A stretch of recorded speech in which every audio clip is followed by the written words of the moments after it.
Y vamos con la mesa de los miércoles. Roy Campos, René Casados, don Pepe Fonseca. Roy, ¿cómo estás? Muy buenas tardes. Buenas tardes, René, Joaquín. muy buenas tardes. Don Buenas Pepe, tardes, buenas Joaquín. tardes. Abrazo grande. Joaquín, muy Gracias. buenas Una tardes. provocación. No, Joaquín, es simplemente una conclusión a la que, después de ver el bullying en las mañaneras, me parece que el presidente estamos viendo la consecuencia de la epifanía que tuvo el presidente en junio del año pasado, en las elecciones legislativas, en las cuales perdió la mayoría calificada y le quitaron, aparte de otras cosas, más de la mitad de las alcaldías de la Ciudad de México. Desde entonces se dio cuenta el presidente que está solo, que Morena no puede sola, que está como cuando empezaron en 2014, que todo depende de él.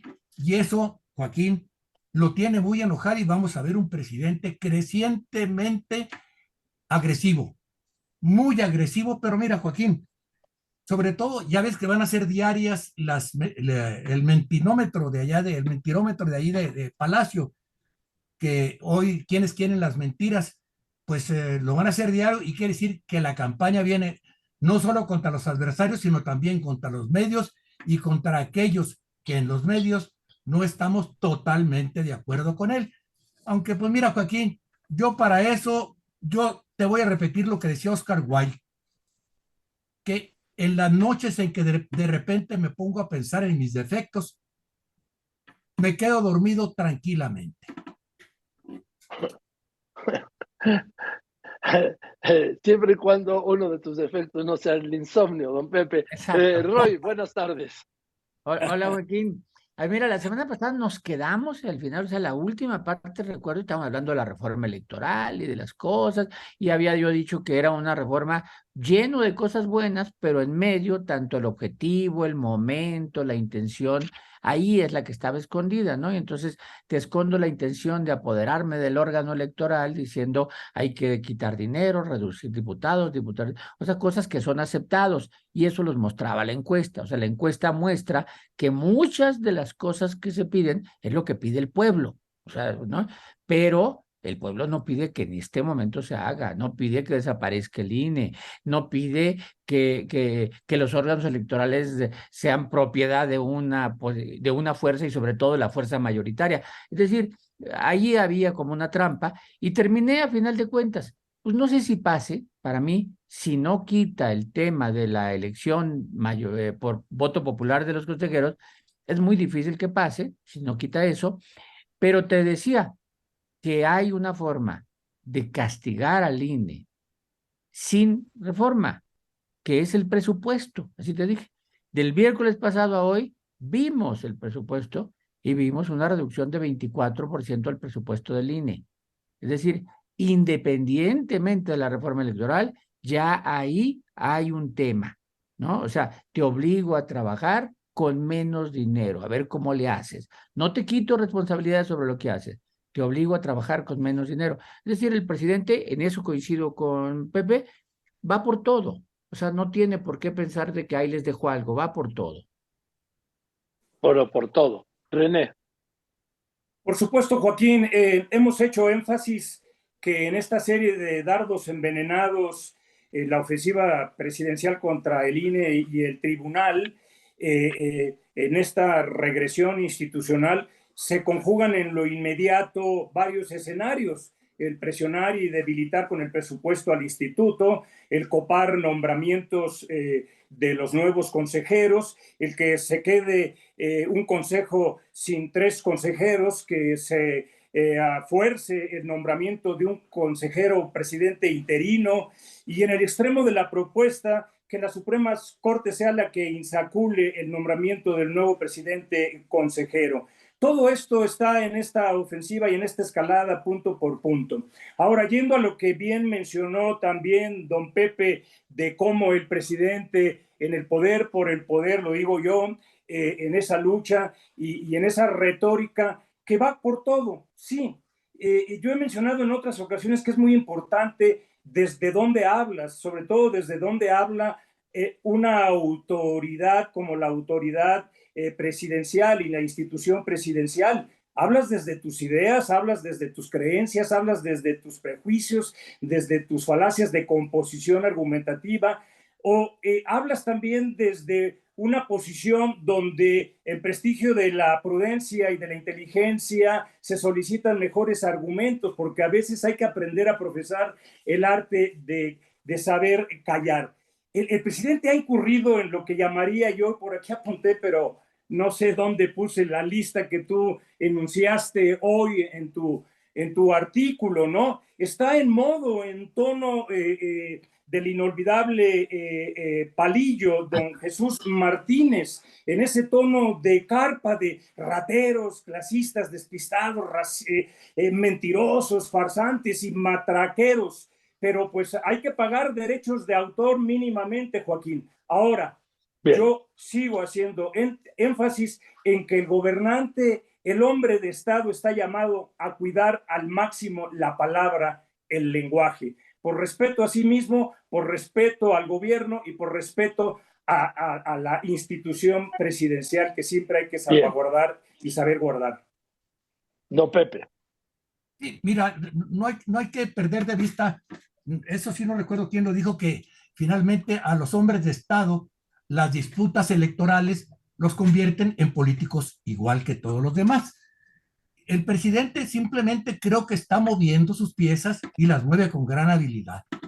Conoce a todos aquellos que están en desacuerdo con él y sabe cómo cucarlos, como se dice en tabasqueño.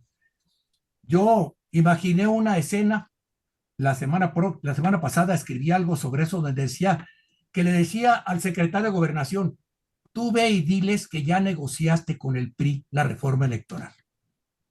Apenas salió y lo dijo Adán Augusto, y hasta los más acérrimos adversarios del presidente lo dieron por cierto, Joaquín.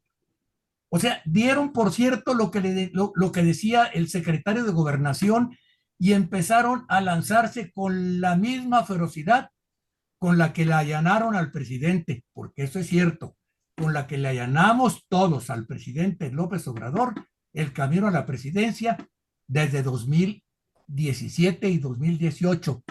Le allanamos el camino con nuestros prejuicios. Explota tranquila y serenamente nuestros prejuicios.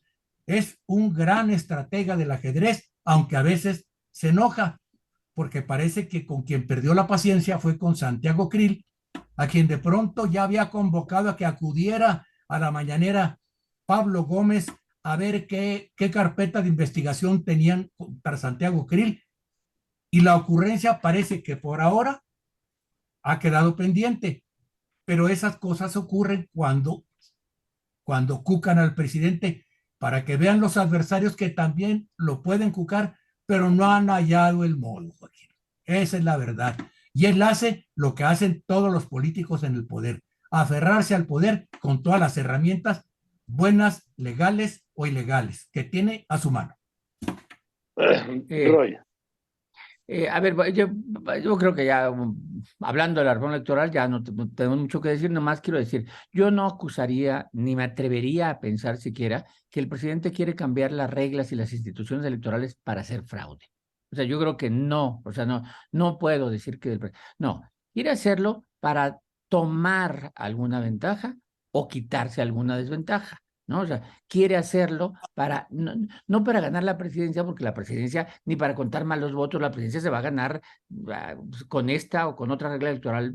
No, para también tomar ventaja de que le permitan ayudar a sus candidatos, que le permitan hacer campañas, que no tengan dinero, pero sí hay fondos de otra manera. O sea, que tengan ventaja, porque no solo se juega la presidencia, quiere trasladar su popularidad a todos los candidatos de Morena, quiere trasladarla y quiere dejarle al próximo o próxima presidenta, si es de Morena, dejarle un Congreso que no sea el que existe hoy.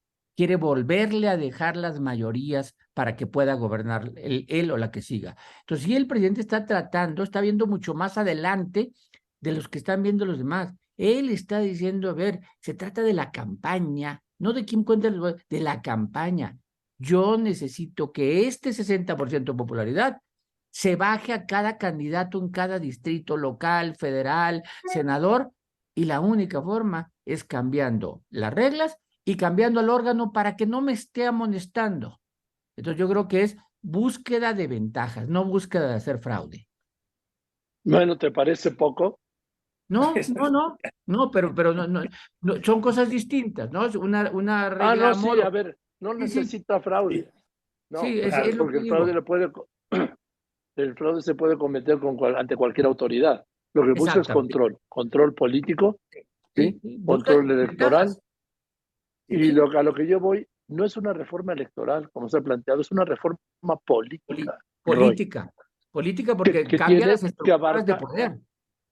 exactamente, y Sí, el Sí, modo de elegir política. diputados, ¿sí? Y Sí. los equilibrios. Y uno de los aspectos de su reforma política es el tema electoral. René, Cambia número, forma de sí, elegir y el órgano que lo organiza, pues es una reforma por supuesto. político-electoral. Sí. ¿ya ves? René, Imagínate, Joaquín, desde el poder y desde esa maquinaria y desde tener los fierros del Estado, qué tanto es demasiado, ¿no? Pero por supuesto, Joaquín, hemos argumentado y hemos documentado, no solamente opinado, que su objetivo, su verdadera intencionalidad estratégica está ahí plasmada. Es la captura de los órganos electorales con el objetivo de influir y más allá de influir, de supercargar los dados para que las elecciones evidentemente favorezcan sus intereses y la prolongación de su dinastía de poder y la prolongación de su grupo en el poder. Pero además, como mencionaba yo en otras ocasiones, es la expresión descarnada, abierta, sin ningún rubor, Joaquín, de una intencionalidad y una práctica de usos y costumbres de un líder de poder unipersonal y vocación para ello en ese proyecto de control, de manipulación, de dominio y de hegemonía política. Yo creo que, imagínate, Roy, junto con eso y todo lo que pasa, no sería y no es demasiado que veamos por parte de esas prácticas rechazo y débil aceptación de las reglas democráticas del juego, negar constantemente la legitimidad de los adversarios políticos, intolerancia y fomento. Y no quiero pensar, y ya lo he afirmado en otras ocasiones, y don Pepe y tú también hemos dicho, que no se normalice esa impunidad verbal y esa violencia discursiva simbólica, ¿sí? Y hay una predisposición, ¿sí? Aunque vivamos y sigamos viviendo en libertad de opinión, pero sí de estar presionando, cuestionando y ofendiendo constantemente bien. a los interlocutores que, como dijo al inicio don Pepe, lo que hacen es ejercer su libertad de opinión. Pero eso Eso, no lo vamos a un cambiar. tantito de eso es demasiado. Eso no lo vamos a Bien, cambiar. voy a...